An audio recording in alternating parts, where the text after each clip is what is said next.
Board. This is a town hall that is brought to you by the Center for AIDS Prevention Studies, and we are co-sponsored today by the Implementation Science and Health Systems Core of the CAP Center grant, as well as the Developmental Core and the Prize Center. So I know you're coming in from various places, and I again welcome you on this first Tuesday after a holiday. Really appreciate your being here.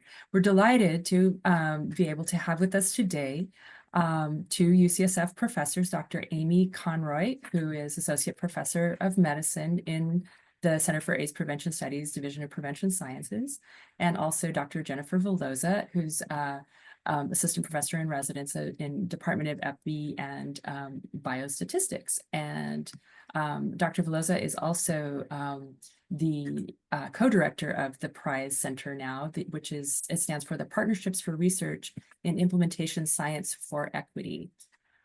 We're delighted to have you both here with us today, and we will be hearing from Drs. Conroy and Velloza about two newly funded clinical trials that they have in Malawi and Kenya. We will start it off with Dr. Conroy. So welcome, Dr. Conroy. Amy, I have to think of you as Amy. Amy was also a fellow in the Traineeships in AIDS Prevention Studies program once upon a time. This is a postdoctoral fellowship program, and we still are accepting applications until December 12th of this year. So if you know anybody who's still out there applying for postdocs, you just have to put in my plug before I hand it off. So with that, I will hand it over to our first speaker, Dr. Amy Conroy. Well, thank you so much for having me. I'm really pleased to be here today to talk about the Mlambe intervention, which is an economic and relationship strengthening intervention for unhealthy drinking in couples living with HIV in Malawi. So I'm going to be talking a little bit about the findings from our pilot study, which was funded by an R34, and then I'll move into talking about the newly funded R01 that's underway. Okay, so in Sub-Saharan Africa, as you can see by the figure on the right, there are very high rates of alcohol use, including heavy episodic drinking. In Malawi, the prevalence of unhealthy drinking, which we're defining based on the Audit C score, is only 19%, but of those who drink any amount of alcohol, 60% are considered heavy drinkers. A number of studies have shown that among people living with HIV, there are high rates of unhealthy drinking, so roughly 50 to 90% in Sub-Saharan Africa. And we know that from a number of studies that intoxication can lead to missed HIV medications and poor clinical outcomes, including a lack of viral suppression. So our perspective has been to reframe alcohol use as an individual level issue to one that is more focused on the family or dyadic level issue concerns. So we know that alcohol use is a major trigger for intimate partner violence. So it affects both partners in the family. Alcohol use can also drain precious economic resources from families, preventing kids from achieving their educational goals and keeping families living in poverty. We published a study looking at couples based on interdependence theory, which found that even if one partner is not drinking alcohol, their health is still impacted. And so in our sample, we have mostly the men are the primary alcohol drinkers and their wives are usually not drinking alcohol, but the wives' health can be impacted through the husband's drinking, through intimate partner violence and food insecurity, leading to poor medication adherence among the wives. However, primary partners can play a really important role in addressing some of the equity challenges related to alcohol service delivery. So our work has shown that primary partners are nurses, they're peer navigators, they are counselors, they're working in the communities, and they're a really important leverage point to involve in alcohol treatment services. Primarily when alcohol treatment services are largely inaccessible to the majority of folks. So why should we focus on families and couples? In the areas that we're working in Malawi, families often live in compounds and in villages, and there's this concept of Ubuntu, which is the translation is I am because you are. which means that people don't view themselves in isolation. Health is considered a broader issue that affects everybody. So when one person is ill, it affects the health of the entire ecosystem in collectivist cultures such as in Malawi. And so people depend on the contributions of each family member just for daily survival. And when one person is unhealthy, it's everyone's concern.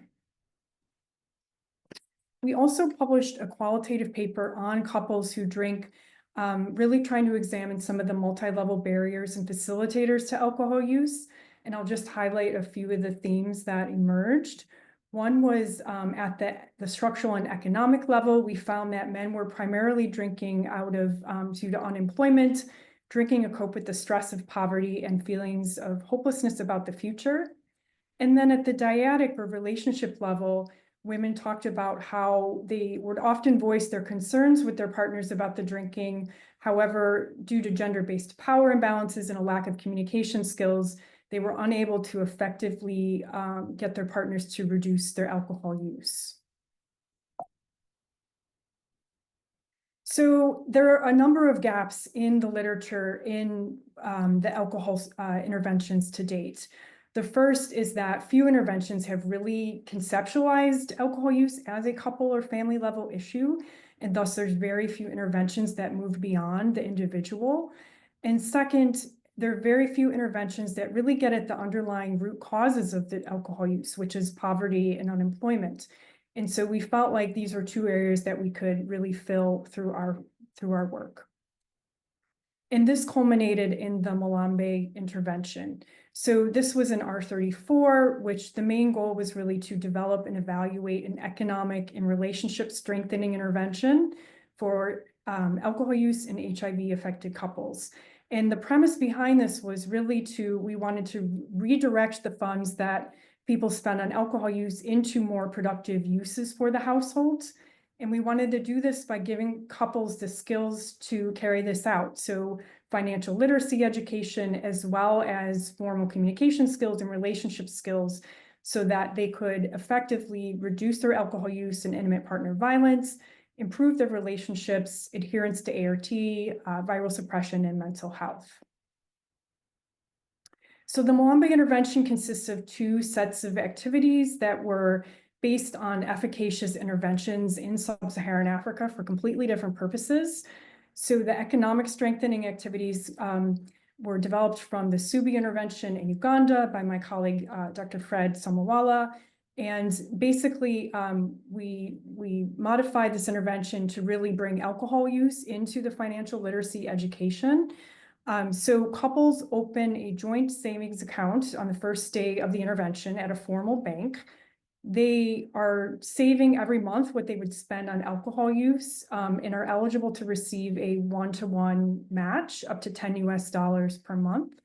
And they can receive this match for 10 months over the course of the intervention. And they receive pretty in-depth financial literacy training, covering everything from how to use the bank account, how to make withdrawals, deposits, debt management, what is a good loan, what's a bad loan, how to create a household budget, and so forth. And then at the end of the intervention, they take their savings plus the match component and can invest in an income generating activity that's designed specifically for their family's needs. Well, at the same time, they receive relationship strengthening education. And this was based on an intervention in South Africa, Utandu Luwetu. So couples receive a group-based session on gender and power imbalances, how to show you appreciate your partner, formal communication skills, and then they meet with a counselor one-on-one to really practice those communication skills around more sensitive issues relating to alcohol savings and HIV. So the pilot took place in the Zomba district of Malawi, and we recruited couples from 3 major HIV care centers. So couples were enrolled in blocks of 20, and then once a block was enrolled, we conducted a randomization ceremony where everyone would come and we'd assign them to intervention or control, and then we would move on to the next block. And we did this until we achieved our sample size of 78 couples. These are the inclusion and exclusion criteria for the pilot study. We assessed couples at baseline 10 months after they finished the intervention, and then 15 months after they had time to invest in their family business and begin to reap the benefits of that the IGA. Our primary outcomes were really focused on feasibility and acceptability. So these are a few of the metrics that we were interested in, and we set a priori targets at the start. So the main question was, if we build this intervention, will they come? Will couples show up? Will they like the intervention? Will they find it useful for them? We weren't powered to examine HIV and alcohol outcomes. But we were interested in exploring alcohol and HIV outcomes. So the primary alcohol outcome was a composite measure of unhealthy drinking that combined audit C positive score plus having a PEP value greater than 50, which kind of makes up for the strengths and limitations of both the self-report and the biomarker. And then we looked at a number of different drinking outcomes as well as adherence and viral suppression. And then we were also interested in, is the intervention going to impact the relationship dynamics and mental health? So the couples that we enrolled, there were 78 couples. They were middle-aged, had been together for about 13.7 years on average. Most had a primary school education or less. 84% of the couples were seroconcordant positive, and 67% had reported only optimal adherence to ART. Of the index participants that were enrolled, 94% were the men. As I mentioned earlier, women rarely drink in this setting, and so the index patient was often the men, and in 5% of cases, women were considered the index participant with heavy alcohol use. These are the types of alcohol that people were consuming. Most people were consuming this locally made spirit called cachasu, which is really high alcohol content and quite dangerous, unregulated, and addictive. And the other types of alcohol were locally made beer, fermented sorghum, and other forms of commercial beer and spirits. This is our consort diagram from the pilots. We randomized 78 couples to intervention and control. We had 100% completion rates for the 10 sessions. 11 couples had missed at least one session, but they were able to make it up. 98% of couples were retained at 10 months and 96% were retained at 15 months. We had 4 couples who ended up divorcing between 10 and 15 months, which was expected given the challenges that these couples were facing at the start. When we asked people about their satisfaction with the intervention, we asked them about each session, whether they were satisfied and whether they would recommend it. We had 100% satisfaction rates across all the different sessions. And of course, there's social desirability bias that can play into this, but we feel like people actually really did enjoy the intervention based on some of the exit interview data that emerged and all the positive findings that came from the qualitative data. For example, this wife is saying, I pray that other couples can benefit from this intervention. The husband's talking about how much his life has improved as a result of Mlambe. So is Mlambe feasible and acceptable? This is our primary question. I would say yes. We had great satisfaction, great attendance, great retention, great satisfaction levels. And when we looked at a random sample of audio recordings from the sessions, we had 100% fidelity to the intervention. So can Mlambe improve financial behaviors? So couples were actually able to save. Most couples had never used a formal bank account before, but they were able to make a mean number of almost 8 deposits over the 10-month period. Couples saved around $57 total of their own savings, which equates to about $6 per month. And then when you combine the savings plus the match, they were able to accumulate $106 over the 10-month period. So to put this into perspective, the average monthly income in this rural setting is around $40 per month. So these are the types of income generating activities people started. This is an agricultural community, so people often bought inputs, fertilizer, seeds, or chickens or goats to raise, bicycle taxi business, or purchasing maize to sell during the hunger season. So I wanted to highlight a few of my mentees' work on the Mlambe study. So this is a paper that Dr. Lakshmi Gopalakrishnan is about to submit for peer review. And she found that the Mlambe was effective at improving the confidence to save at 10 months. And there was a stronger effect among women than men, as shown in the figure. She found that there was improved equitable financial decision-making at 10 months, which means that the couples are making these decisions more jointly than individually, and this held at 15 months. We didn't see a significant effect on attitudes towards savings, but I'll point out that the levels of the positive attitudes were really high at the start. People knew the value of saving, and so I think there was a little bit of a ceiling effect there. Similarly, Dr. Sarah Gutten has a paper under review, really looking at all the exit interview data. And this was one of the themes that emerged in her paper around economic security and the different ways that Mlambe helped with the household economics by freeing up money for other things. There was less arguments around money.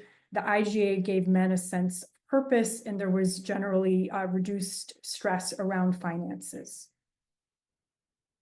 So could Mlambe reduce unhealthy alcohol use and improve HIV? This is the question we're ultimately interested in. So when we look at our timeline follow-back data, which is self-report, we see declines in both arms over time, but there was no significant treatment effect on mean number of drinks per month. Similarly, if we look at the audit C score, we see declines in both arms. Again, this is self-report. The differences were not significant by arm. And if we look at adherence to ART, we see improvements in both arms. There was a greater improvement in the Mlambe arm as compared to the control arm. However, the effects were not significant.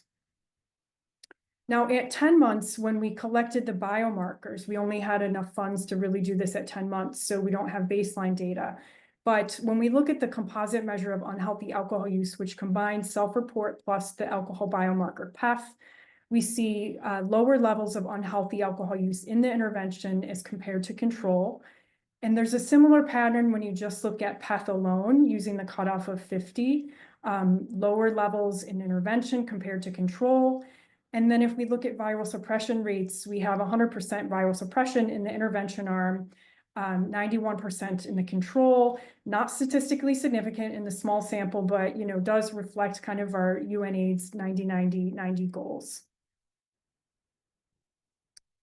Similarly, the qualitative data really highlights the different ways that the couples did change their alcohol use patterns. For example, switching to lower alcohol content beverages, which, if you look at the quantitative data, that the timeline follow-back wouldn't necessarily pick that up, but it still is an important harm reduction strategy that the couples are using. Drinking at home versus at the drinking establishments, and coming home earlier from drinking. So this wife is talking about how now her husband comes home in time and can also contribute to some of the things around the household. So could Mlambe improve mental health and reduce intimate partner violence? So this is a paper, it's about to be submitted by Dr. Natalia Van Doren, who looked at depressive symptoms, perceived stress, and hopelessness, and did find significant effects of Mlambe on these three outcomes. We published a paper a couple months ago in Social Science and Medicine, finding significant effects of Mlambe on physical IPV, sexual IPV, and emotional IPV. And then in the same paper, we found significant effects of Mlambe on improved couple communication. This figure here just presents the communication results, but we also found significant change in other aspects of relationships. And again, the qualitative data really reflect the ways that the intervention is improving the couple dynamics, including having men coming home in time from the bars, more sober and having improving their interactions with their families and their wife. So in conclusion, Mlambe, we find that it's feasible and acceptable. If we build this intervention, people will come and they really liked the intervention. We see a signal of an effect on the alcohol and HIV biomarkers, which are most important. Not statistically significant, but we weren't powered for that anyway, so this is what we would expect. We did find, even in the small pilot, significant effects on mental health, relationship quality, intimate partner violence, and financial decision-making. So some of the challenges and lessons learned, there was some concern when we started this intervention, what was there going to be an increase in violence because of the intervention? And we had a lot of cases of IPV, but none of them were attributed to the study. They were as expected. A couple couples broke up, but that is also expected. And sometimes breakups aren't necessarily a bad thing. When we talked to the women in the exit interviews, oftentimes this was the last chance for their husbands to change their behavior. And if they weren't changing, they decided that relationship was over. Very important when you're doing financial literacy education to really, especially at the household level, to involve both partners instead of just intervening on one person, because bringing them together, they can both contribute to the income for their household budgets and make those decisions together about how they're going to be spending their household income. And finally, I just want to give a shout out to the wives who were really key to the success of this intervention in really advocating for their husbands and supporting them in this journey of trying to reduce their alcohol use. Limitations, small sample. This was a pilot. We obviously weren't powered to look at any of the health effects.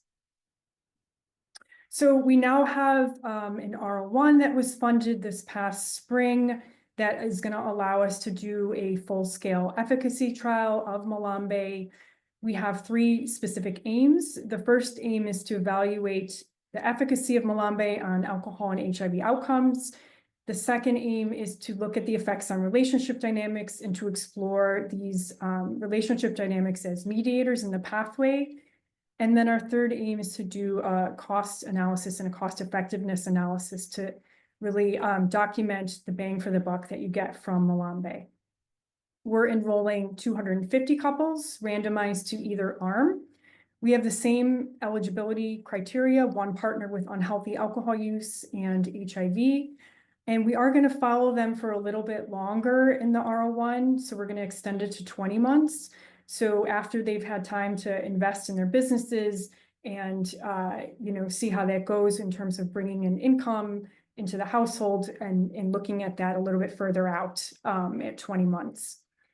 In our dissemination meetings with the community, the participants really stressed that some sort of booster around alcohol would be really important. And because the effects were, pretty small around alcohol use, we did add in a little bit additional alcohol counseling into the intervention using brief MI approach with a calendar activity that we hope will give them an opportunity to really set some concrete goals around alcohol use. We completed our training for the staff this past October. It was like, we had 3 countries running the training. We had Dr. Fred Samawala with his team from Uganda came in to do the financial literacy education. And it was a really wonderful, fruitful training, and the staff are really excellent. So we're really excited about them. And they're continuing to train over until the holidays, and we're hoping to start recruitment in January. We just got IRB approval, so we're ready to launch. In conclusion, strengthening couples from the ground up is hopefully key for addressing unhealthy alcohol use. So this is the Mlambe tree. And if we strengthen the root system, we're hoping that the tree can eventually bear fruit, and we'll have all these other wonderful health, economic, relationship benefits that come from strengthening the families at the ground up. So I just want to thank the couples who participated, the research team and our funders. And of course, it takes a village to do this type of work. Our co-investigators at Washington University, UCSF, Invest in Knowledge, the consultants on the project. Of course, our project managers are key to the success, the fellows who have been working on the Mlambe data, as well as the field team in Mlambe. Okay. Hi, everyone. It's my pleasure to present today on a new R01 that was funded a few months back called Vijana Shamba. And I am presenting this work on behalf of my two co-principal investigators, Dr. Sherry Weiser and Marciana Anono, as well as our teams here at UCSF and in Kenya with KEMRI. So this Vijana Shamba work builds off of a longstanding collaboration between UCSF and KEMRI in Kenya, which I'm newer to. But about a decade ago, Sherry, Marciana, and Dr. Craig Cohen, who I see his Zoom picture here, and I'm glad for that. I'll defer any questions on early Shamba iterations to you, Craig. But Sherry, Marciana, and Craig developed the Shamba Maisha farming intervention for adults in Western Kenya. This newly funded R01 has adapted that Shamba Maisha intervention to focus it specifically on young people. And today I'm going to share a bit of background on that original Shamba Maisha intervention, the pilot work that led to our Vijana Shamba adaptation, and then our plans for this new R01. I'd also like to mention that you'll see some photos of participants throughout this presentation. These photos are from the prior Shamba Maisha studies in Western Kenya, and were all given with written consent for participants for their inclusion in the presentations. So because Vijana Shamba is a livelihood intervention, I want to begin with a definition of livelihoods. According to the UNDP, a livelihood is the capabilities, assets, and activities required for having a means of living. There are 5 categories of assets that can be impacted by livelihood intervention approaches. And these are human capital, like skills and knowledge, social capital, like social resources, natural capital, land and soil, physical capital, like infrastructure, and financial capital, like savings, credit, and income. Now, there are many examples in the literature of livelihood interventions that could bolster any one or number of these forms of capital. So, for example, you could think about improving human capital around a behavior by offering some kind of skills or knowledge-based training. And you might improve financial capital through things like loans or financial literacy courses. Now, those 5 livelihoods that I mentioned, we can think about them as root causes of poor health or good health. And addressing them often allows us to simultaneously impact many different health outcomes, giving us a pretty good bang for our buck oftentimes. So in the work of our team, we focused on thinking about food insecurity and poverty as root causes of a number of different health problems. And also important to note that food insecurity and poverty are significantly impacted by climate change. And we're seeing in many parts of the world, including in Kenya, that extreme weather events and drought impact individuals' ability to access food and clean water and to have economic livelihoods for themselves.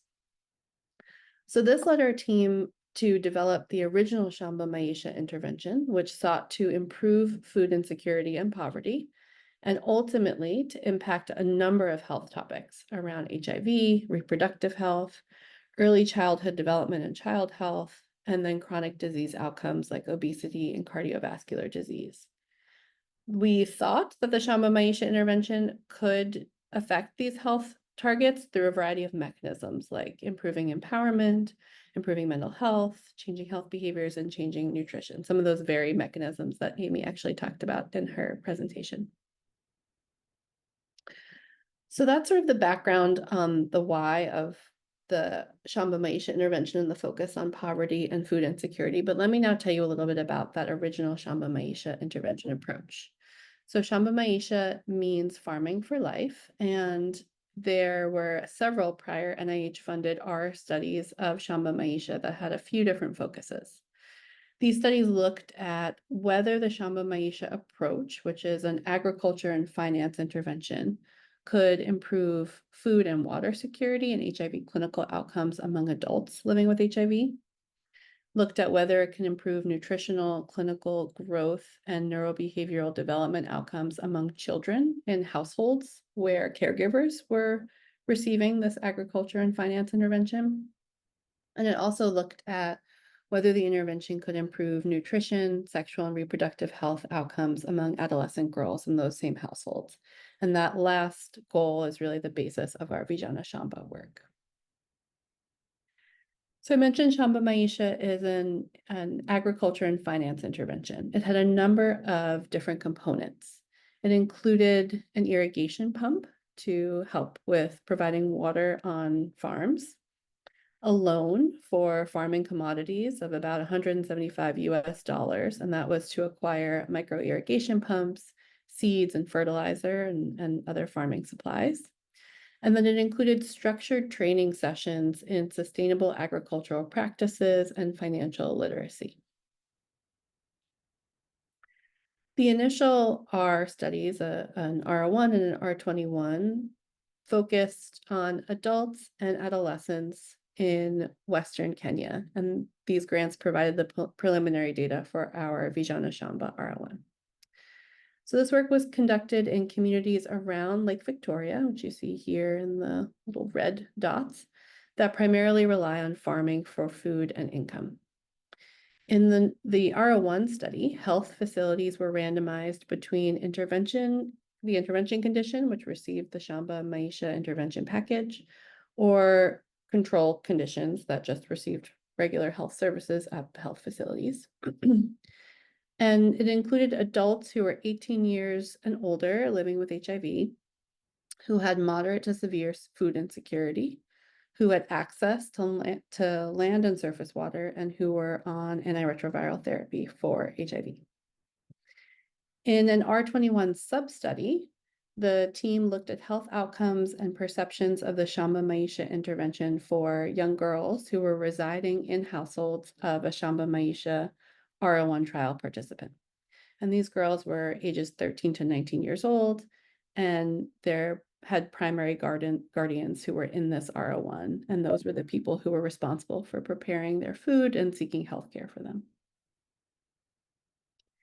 Here's the study design for that adult R01 study. So communities were randomized to either intervention or control, and adults in the intervention group received agricultural implements that I mentioned, the water pump, the seeds, the fertilizer, a loan for those implements, and then farming and financial education. And those in the control group just received standard health services. All adults were followed for 2 years, and the primary outcomes, the health outcomes were HIV viral suppression, CD4 cell count, and mental health outcomes, a number of them. And the study also looked at changes due to the intervention on food security and household income, as well as changes in nutrition, any other behavioral measures, empowerment, and self-confidence. Here are some results of the R01 study. So among 720 adults enrolled, there was no difference seen in HIV viral suppression between the intervention and the control groups, but the intervention did significantly reduce food insecurity, depressive symptoms, and HIV-related stigma among the adults. It also improved feelings around self-confidence, gender power, and equity, and social support. The R01 study also yielded a number of process findings that pointed to next directions for some of the Shamba Maisha work. So we learned about the importance of group-based learnings for agriculture and financial literacy training. So having these training sessions in groups seemed to be really important and well-liked. It was also important to regularly engage and involve the community. There was a call for some additional focus on climate adaptation and extreme weather events, given some sort of extreme weather events and droughts that really impacted how well adults who were enrolled in the program were able to use the agricultural tools and training that they had received in the Shamba Maisha intervention. And with ever worsening climate change and extreme weather event patterns, we were really committed in future iterations of Shamba work to having an increased focus on climate resilient strategies for agriculture. There were also challenges in banking regulations that affected our abilities to really deliver and administer that loan component. And so some additional thinking was really needed around what can we do with that component and how could we make it better in future iterations of Shamba Maisha work.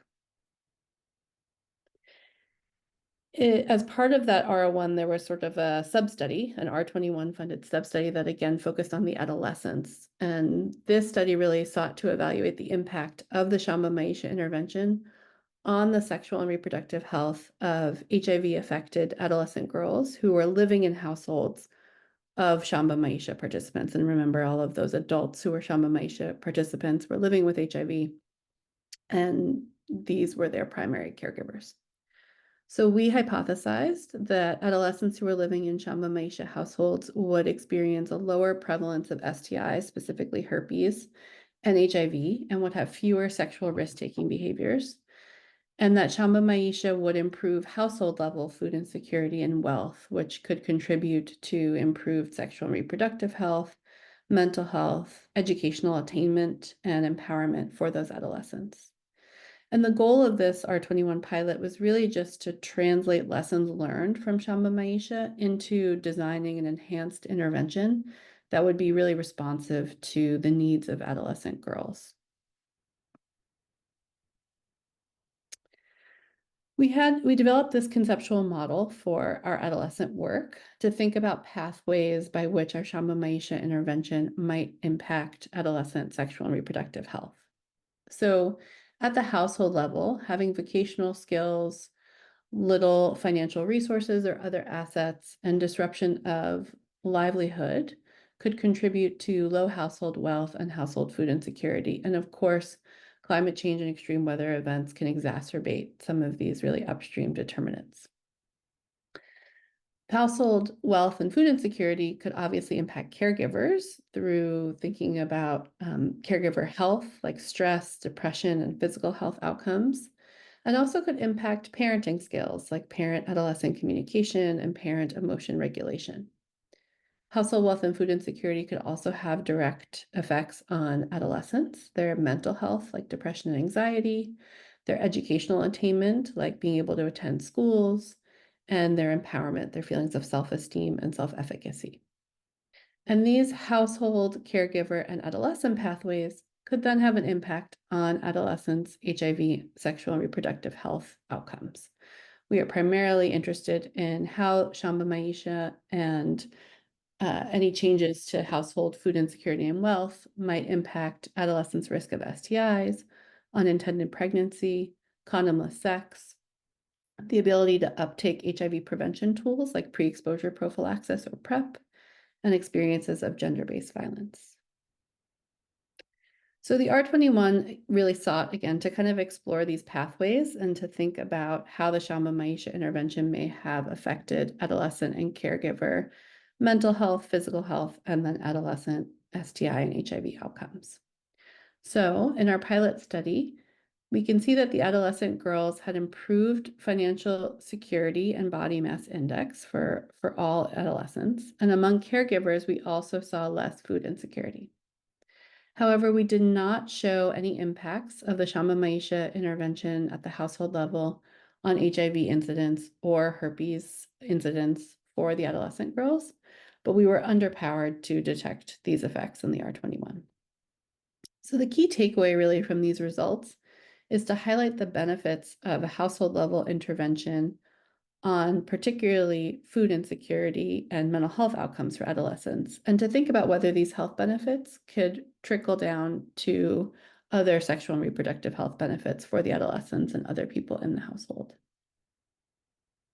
We also conducted a parallel qualitative study to understand experiences of young people in the households of a Shamba Maisha intervention participant, and to think about possible mechanisms of impact here.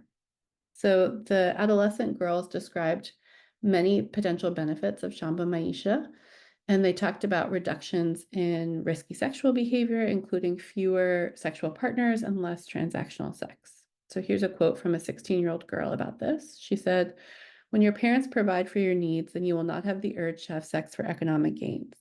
You know, girls need sanitary towels, and if my father does not provide them, then I have to think about ways of getting them. The next option is selling my body. I am not at risk of doing such things because my father provides for my needs, and therefore I do not have any pressure to have sex. Participants also described decreased social isolation as a result of the Shamba Maisha intervention in their household. So, for example, a 17-year-old girl said, Shamba Maisha has raised my living standard, and so I've been able to have more friends to associate with. I have many friends now, and my life has changed. I've moved from poverty to a better state of life that has dignity. Another key impact we saw was on school performance, where school performance improved with less stress and more money for things like school books and exam fees. A 17-year-old girl said, now I believe that I can do better because I'm able to access the things I need in life through farming. I'm at peace, and I know that if I work hard, everything will be okay. And that is not similar to the past where I was losing hope in schooling. And then finally, there was an improvement described in adolescent mental health, which was attributed to less food insecurity and stress. And a caregiver said her adolescent is now happy because she knows that we can easily get food. She doesn't look sad like she used to when we lacked food. Now, in addition to these individual effects on adolescents, there were a lot of improvements that we saw that occurred between the adolescent caregiver dyad relationship. So, for instance, we found that Shamba Maisha intervention resulted in decreased parenting stress because parents talked about feeling more capable of meeting their children or adolescents' needs. So you can see in this caregiver quote on the top right here, the caregiver reports being able to provide for the needs of her adolescent girl, and that gives her confidence to engage in meaningful conversations with that adolescent girl. On the other hand, the quote from the left over here is from a caregiver in the control arm who describes the challenges of not being able to meet the needs of her daughter. I have difficulty in that if I don't get things when I arrive home without them, my child feels pained because she can see that her peers have them, and so it becomes difficult for me. And I also feel hurt not being able to meet her needs. So all of these findings from the R01 and that R21 preliminary data really led the way to our Vijana Shamba study. Now, Vijana Shamba is an approach to specifically address needs and barriers around girls' sexual and reproductive health more comprehensively through a multi-component household and school-based intervention. Shamba Maisha was obviously targeted toward adults in the household, and we sort of looked at secondary impacts on adolescents. But in Vijana Shamba, we want to think about, well, how can we modify or tailor this approach to specifically reach adolescent girls directly with agriculture and finance and empowerment sort of based intervention. The intervention not only is happening in their households, but it's happening in their schools, because we know that adolescent girls spend a lot of their time in schools as well as at home. And so if we were only focused at the household, like Shamba Maisha was, we would miss a lot of opportunities to engage with adolescent girls. So in our Vijana Shamba package, we're building on all that we learned and expanding and improving it. We are including a water pump, just like was done in Shamba Maisha. We are including agricultural commodities like seeds and fertilizer, but here we're giving them via a grant rather than a loan because of those challenges that we had with banking regulations and loan management in Shamba Maisha. We're including training in financial management and agriculture, just as was done in the Shamba Maisha parent intervention, but we're broadening the agricultural training to have more of a climate focus and to think about regenerative agriculture practices. And we're also including school-based demonstration farms, so the young girls can learn how to apply the skills that they learn in their agricultural training to farms at their schools, in addition to taking those skills home to work on their home farms with their caregivers. We're enrolling adolescents and caregivers as dyads, and we're also including an adolescent caregiver relationship strengthening component, where adolescents will attend training sessions with their caregivers to talk about relationship dynamics, communication styles, emotion regulation, and conversations around sexual and reproductive health. This is a schematic of our study design. So this is a cluster randomized trial where we are randomizing schools in Kisumu and Migori counties in Western Kenya. We'll undergo an initial site selection process to look for secondary schools that have at least 350 students, their day schools, and at least half of their population should be involved in agriculture for income. We'll then select 20 schools and randomize them so that 10 receive our Vijana Shamba package, and then 10 are control schools. And within each school, we're enrolling about 40 adolescents and caregiver dyads. The dyads should have some evidence of food insecurity or low BMI, both the adolescents and the caregivers. The household needs to have access to farmland and surface water, and the adolescent girl should not be pregnant or have an STI at enrollment, because STI and pregnancy incidents are two of our outcomes. They could be treated for an STI though, and then come back to re-enroll once they have a confirmatory negative STI test. For the intervention schools, we'll then be setting up school-based demonstration farms and conduct the intervention, which again is the provision of water pumps and agricultural implements for use at home and on the school-based demonstration farms, the agricultural training at the school-based demonstration farms, and parent and adolescent relationship strengthening sessions to improve communication. And then follow-up will be done at 6, 12, and 18 months. And at the conclusion of follow-up, we will offer the intervention package to control schools as well. We have 3 specific aims for this R01. The first aim is to look at the impact of Vijana Shamba on adolescent sexual health outcomes. And our 2 primary outcomes are gonorrhea and chlamydia incidence for the study by 18 months. As our second aim, we'll assess the effect of Vijana Shamba on intermediate outcomes that we have theorized from our conceptual framework to be on the causal pathway.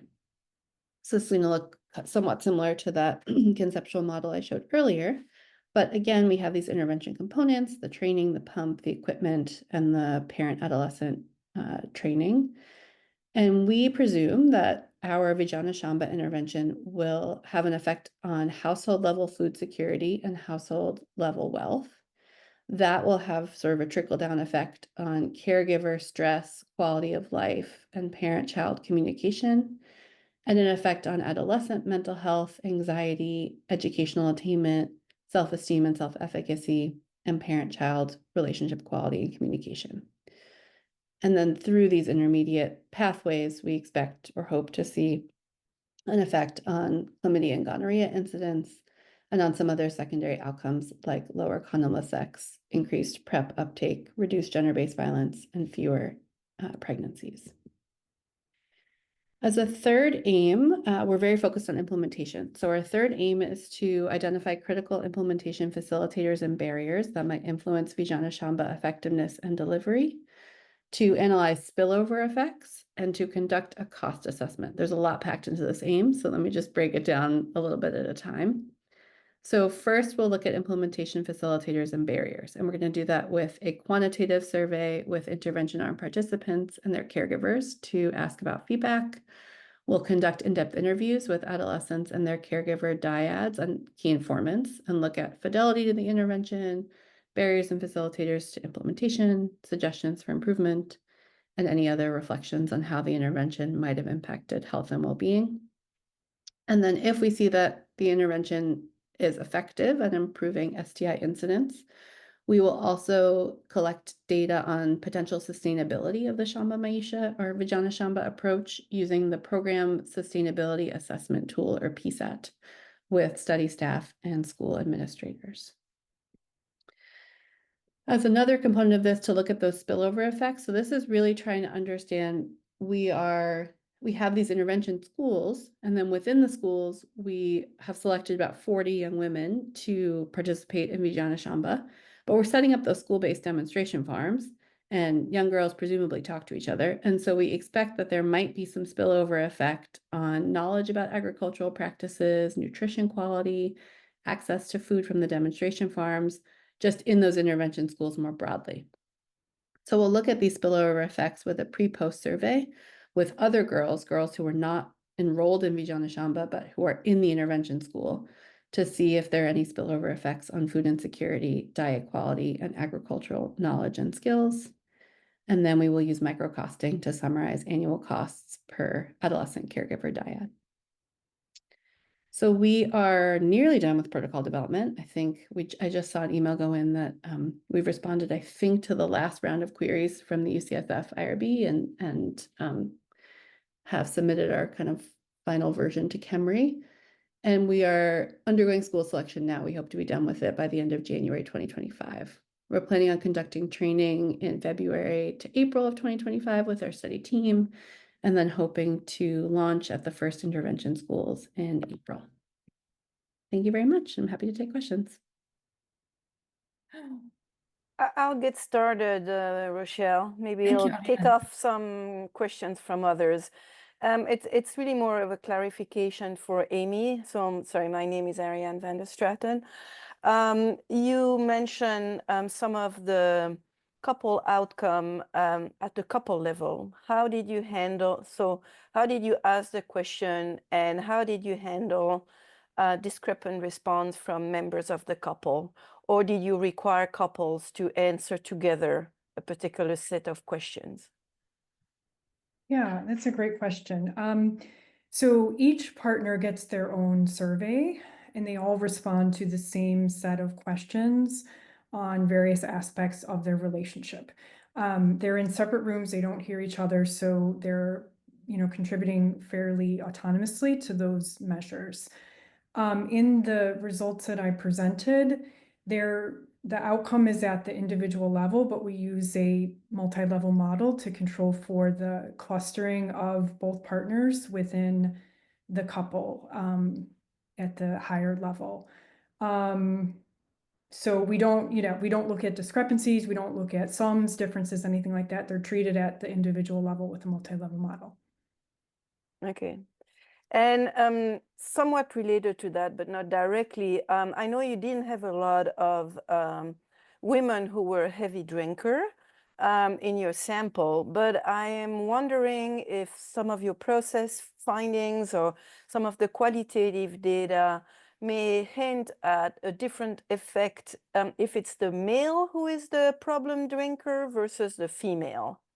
And if you had an opportunity to look at that, or if you will in your larger study. Thank you. Yeah, that's a great question.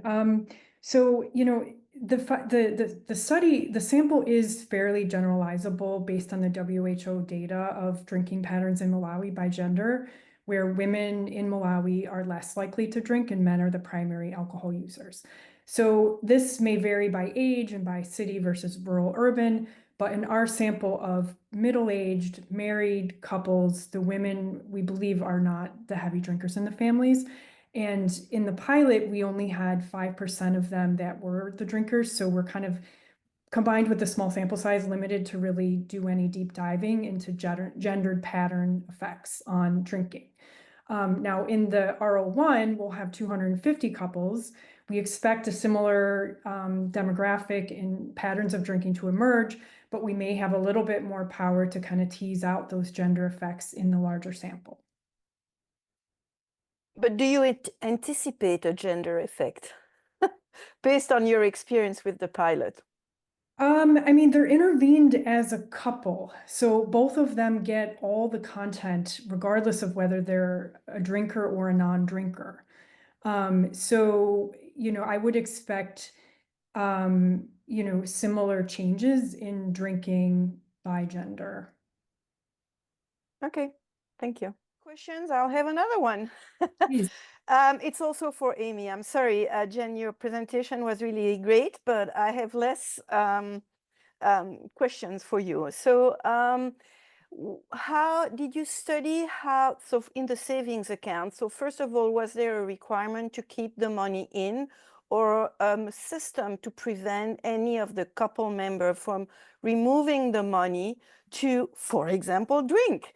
And how did you manage that? And then were the decision about what was, saved in the savings account and how to spend that money, how was that managed with the intervention? Thank you. Yeah, great question. You must have been at our DSMB meeting this morning as well. I wasn't, but I must have thought, great mind thinks alike. Yeah, so we did think about that during the intervention development phase of couples taking out money and not telling their partner. This is a setting with high levels of divorce rate as well. So there was concern that someone could take the money out, move away and divorce the partner, and the partner would be left with nothing. Rather than put strict controls in place about who can take the money out, do they need to both be present to withdraw money? We decided to shift the power to the couple. So we teach them communication skills, problem-solving strategies, and they do a financial agreement as a couple where they discuss together who can take the money out and when, and what are the circumstances when it's okay to take money out, when can money not be taken out. And they sign that and document that. It's non-binding, obviously, but between the communication, the gender power issues that are addressed in the sessions, we felt like we wanted to empower them, because once we go away, these issues they're going to have to deal with these issues on their own as a couple. Great, thanks. And for one more quick question, we have Jason Johnson Parrots. Do you want to ask your question? Sure. Hi, Amy. Hi, Jen. Thank you for a really interesting talk. So Amy knows this. I don't know if Jen knows. I work with the Search Consortium of Studies in Kenya and Uganda. And it was really pleasing for me to see that you're addressing some of the root problems that I see our participants mention time and again. I have a question actually for Amy and a question for Jen. So the question for Amy is, in one of our studies where we're working with alcohol risk reduction, we wanted to also clarify where they went drinking. Was it a formal den? Was it informal? Was it at a hotel? And you might have mentioned this, but I don't remember. Is that something that you also looked at? And if so, have you found any differences, or does the drinking venue have a particular salience? Yeah, that's a great question. We didn't actually capture where people are drinking. We just kind of know from working in the setting and community for a long time. The drinking can be in bottle shops, the drinking can be in bars, or the drinking can be at home or in villages, sitting around a pot of homemade beer. So I think it varies quite a bit depending on the couple. As you saw, the cachasu is in the local beer are the two common forms of alcohol that are consumed, and those are usually consumed in the villages in informal local bars, village bars they're called. So I think it's happening in kind of non-commercial establishments for the most part. But it's an interesting question about whether place matters and how that plays out. I guess we haven't dug too deep into that question, but it's a great point. Okay, thank you. And Jen, all your work was done in Kenya, as I saw from the maps. And the populations I work with are in Kenya and in Uganda, and the ones in Kenya are a mix of fishermen and farmers. And I was wondering if your work yields really good results, would you consider branching out from working with Kemmery to also working with IDRC in Uganda in the Southwest? I'm just thinking kind of more broadly and regionally. Oh, definitely. Obviously, that wasn't your focus, but Yeah, that's a great question. Absolutely. I think these findings would be generalizable to other farming communities, and I've worked a lot in Uganda as well with different teams in the last decade. So yeah, would certainly be of interest if it was of interest to, Ugandan departments of education and ministries of health. excellent. Thank you. We've also thought about taking Shamba Maisha to Malawi for other purposes, looking at cardiovascular disease. And one of the things that I think matters is just the context, whether it's an agricultural community, if you're giving people inputs for for growing land, they need to actually have land. So I think there's a bit of that, context specific adaptations that have to happen depending on where you implement it.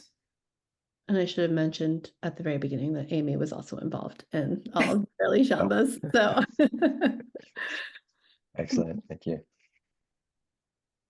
Well, great. Once again, I just want to give my warmest thanks to our speakers today, Jen Velloza, Amy Conroy. Thank you so much for sharing your research with us and giving us all this great background on the research that led up to your current recently funded R01s. We really wish you the very best of success with those studies, and very much look forward to hearing it from you again as they're going along the way. So thank you so much. And thanks to our audience for being fantastic. And I wish you a great rest of your day, rest of your week. Goodbye for now.